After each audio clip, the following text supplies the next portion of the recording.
하나님의 말씀 시편 78편 43절에서 55절까지 말씀입니다. 시편 78편 43절에서 55절까지 찾으셨으면 교독합니다. 제가 먼저 있습니다.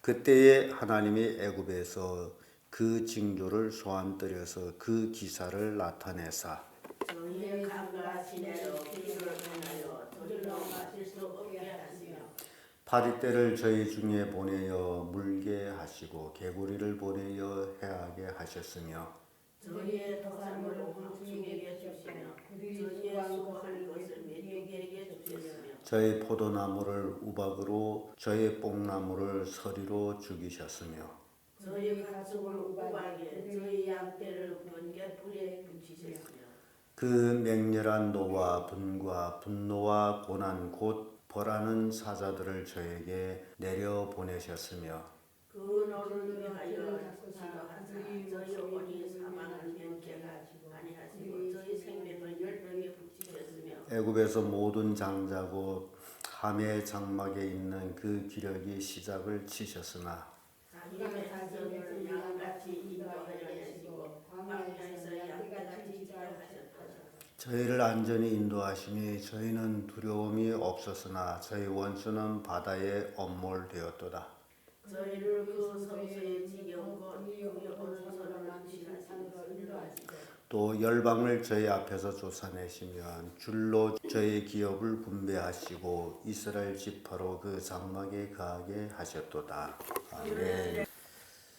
이 말씀으로 하나님의 심판 이런 제목으로 말씀 나누겠습니다.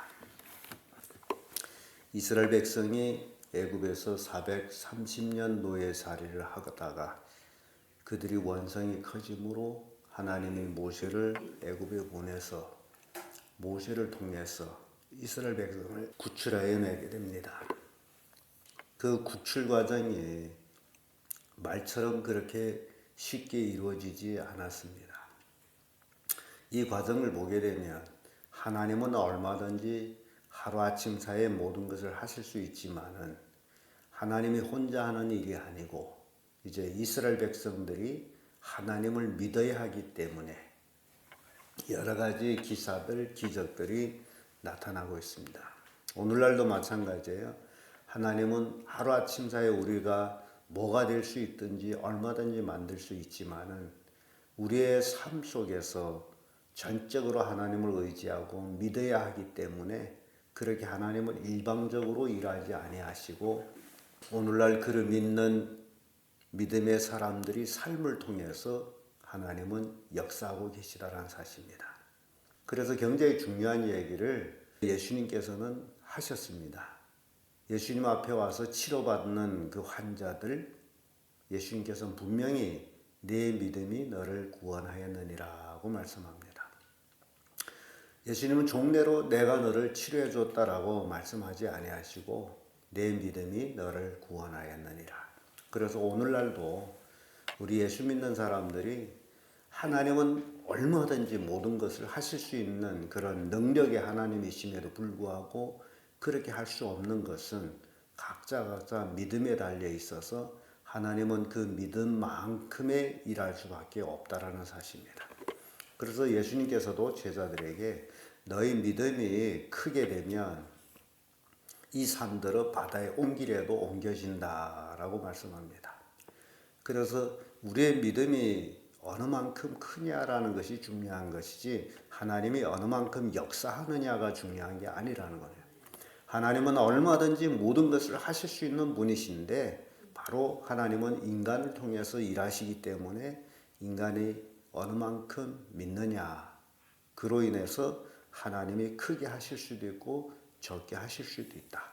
그래서 이스라엘 백성이 430년을 애굽에서 노예살이 하다가 그 원성 노예로 삶이 얼마나 고달픕니까? 그 원성이 엄청나게 하늘에 사무칠 정도로 그래서 하나님은 야곱과의 한 약속을 기억하시고 그들을 구원해 내시되 바로 모세를 통해서 구원하시는데 모세도 보통 사람이고 그가 뭘 할 수 있는 것은 아니고, 그래서 모세에게 능력을 줘서 애굽으로 보내고 모세를 돕는 자로 아론을 세워서 돕도록 하셨습니다.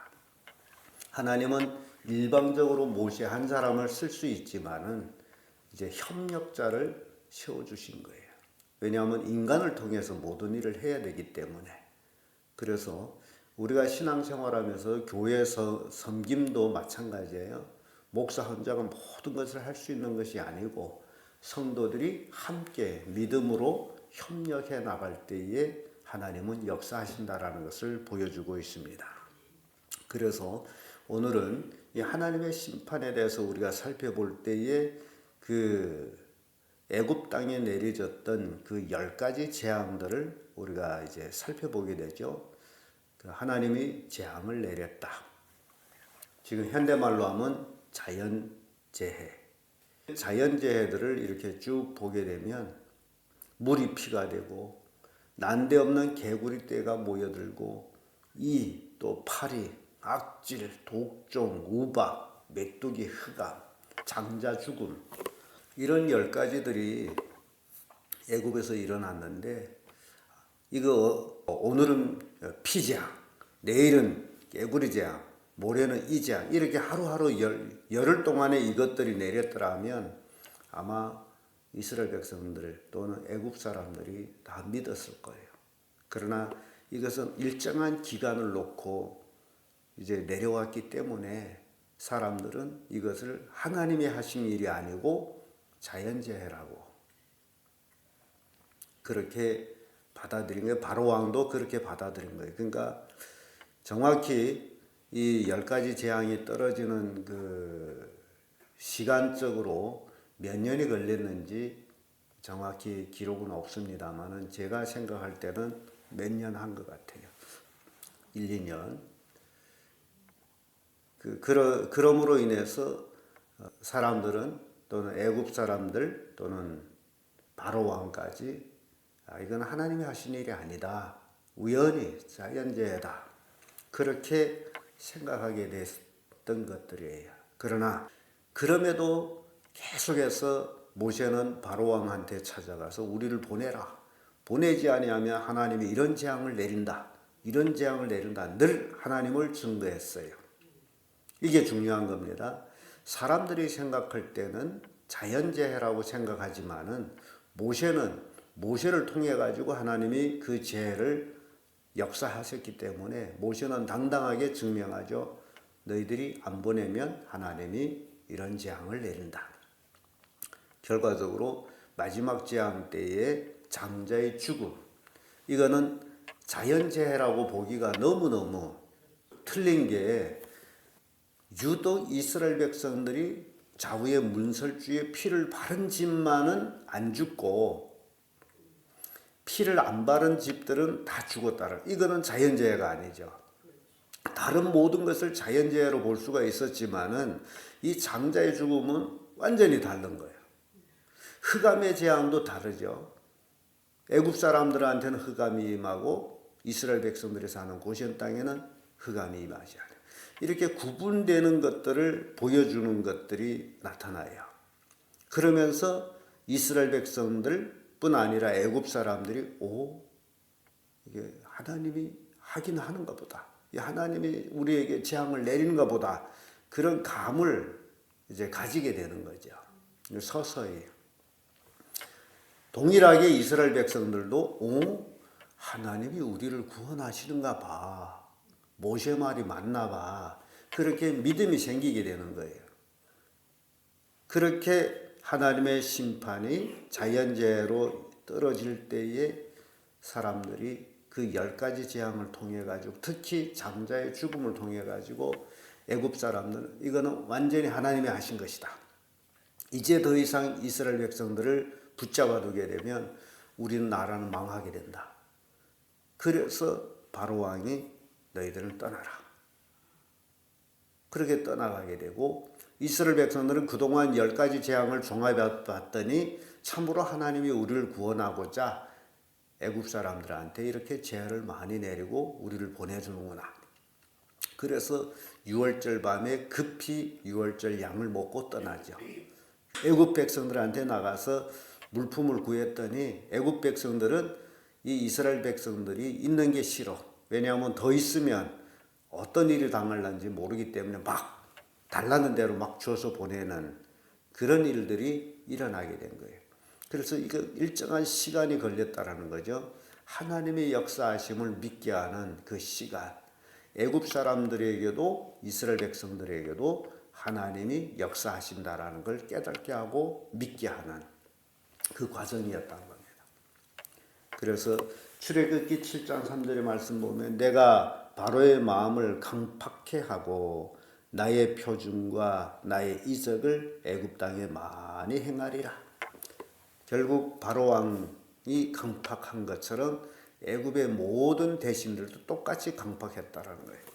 그런 재앙을 받으면서도 이스라엘 백성들을 보내주기를 원치를 않았다.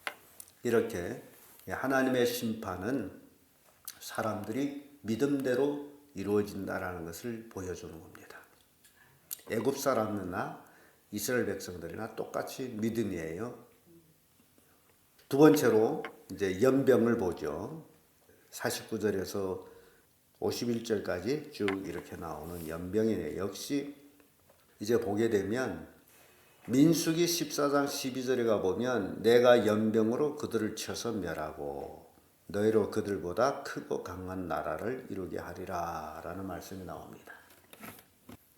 49절에 그 맹렬한 노와 분과 노와 고난 곧 벌하는 사자들을 저에게 내려보내셨으며 그 노를 위하여 치도하사 저희 혼이 사망을 명쾌하시고 저희 생명을 연병에 붙이셨으며 라는 말씀이 나옵니다.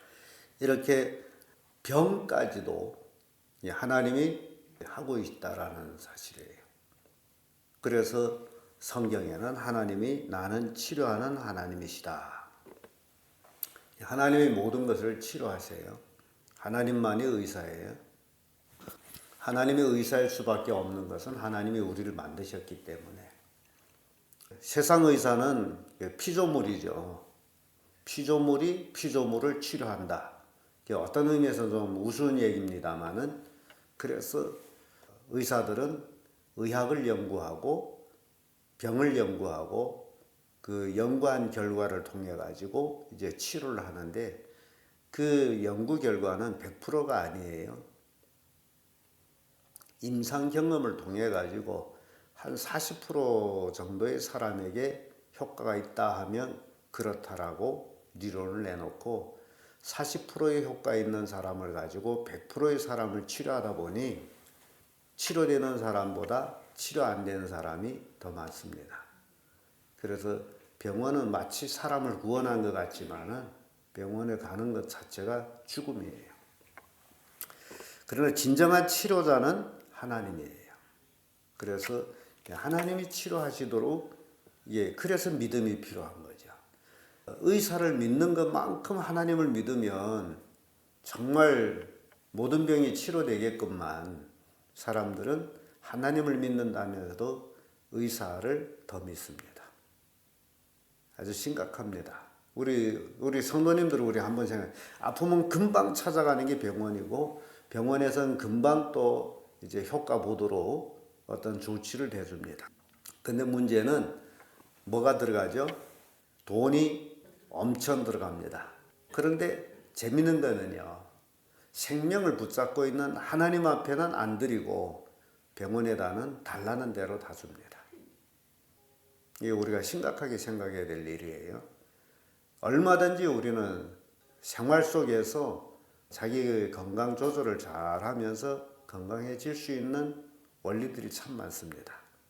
근데 사람들은 그걸 안 믿어요. 오로지 의사 말만 믿습니다.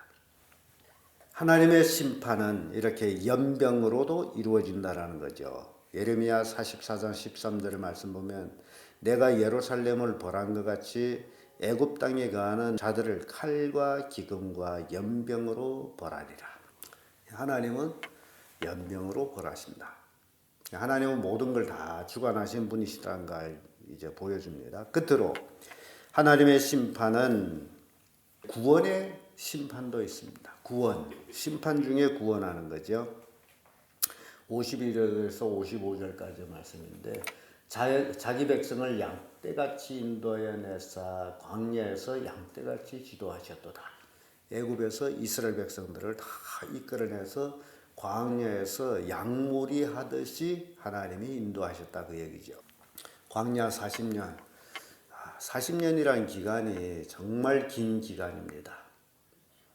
40년. 인간에게 40년 몇 번 있어요? 잘 있어봐야 2번이잖아요. 2번도 많은 거죠. 네. 그런데 40년을 광야에서 이스라엘 백성을 하나님이 양떼같이 지도하셨어요. 왜냐하면 애굽에서 종살이 하던 사람들을 끄집어냈기 때문에 그들을 하나님의 선민으로 바꿔가는 데는 훈련의 시간이 필요한 거예요. 이게 사람이기 때문에 하루아침에 변하지를 않습니다. 그래서 세대가 바뀌어야 되는데 이스라엘 백성들이 계획이 세대 40년이 한 세대예요. 그 세대가 바뀌는 거예요. 하나님께서 노예살이 하던 이스라엘 백성을 광야에 끄집어내서 40년간 하나님의 선민으로서의 훈련을 하는 거죠. 예배 훈련하는 거예요. 그러니까 지금 우리 말로 한다면 우리가 예수 믿고 이 땅에 살아가는 동안에 지금 계획을 하는 거예요. 훈련을 받는데 불신자에서 믿는 사람으로의 삶을 살아가는 훈련을 받고 있어요. 그것이 기도의 삶이고 예배의 삶이고 하나님의 말씀에 대한 순종의 삶. 이 모든 것들이 믿음으로 이어진다는 거예요. 믿어야만이 하나님을 정말 진실히 믿어야만이 기도도 나오는 것이고 하나님을 진실히 믿어야만이 예배도 하게 되는 것이고 하나님을 진실히 믿어야만이 또 그 말씀에 순종도 하게 된다는 거죠. 그래서 믿음이 아니고서는 이 모든 것들을 아무것도 할 것이 없습니다. 그래서 이 훈련 과정이 어떨 적에는 잘 믿는 것 같다가 또 어떨 적에는 잘 안 믿고 계속 그것이 반복이 되는 거예요.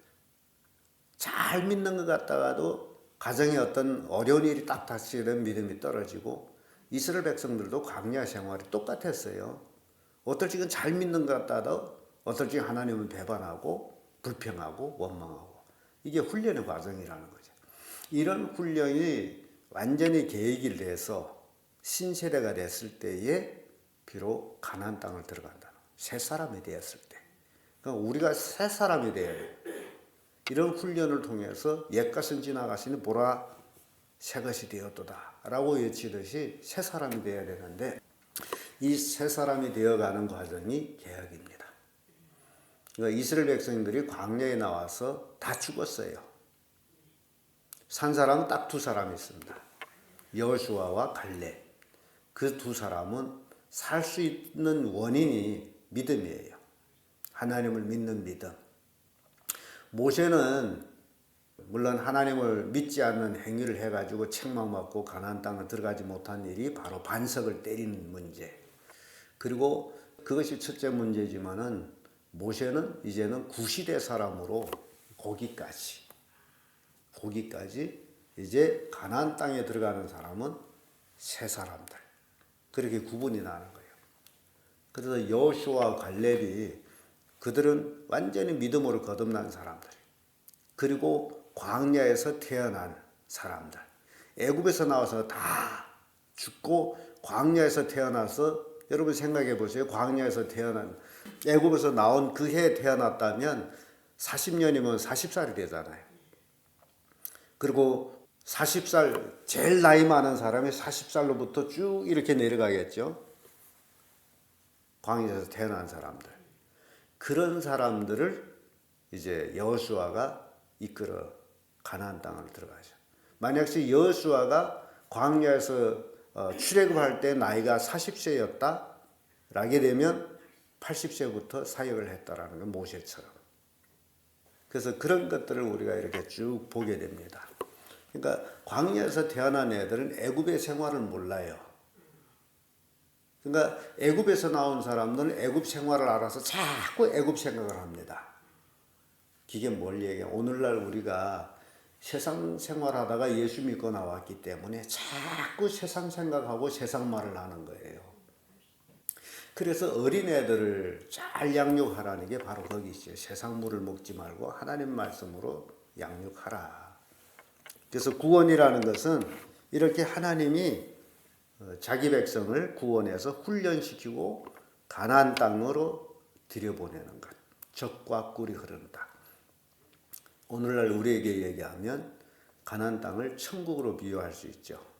우리가 이 땅에서 불신 세계에서 예수 믿고 나와서 교회 생활하면서 하나님의 자녀가 됐다가 이제 며칠 후 요단강 건너가.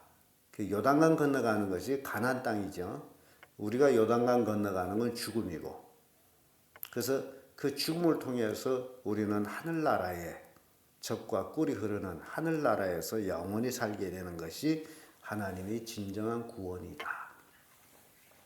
이 구원을 사모하고 믿는 자들이 바로 말씀에 순종하는 자들이라는 것이죠.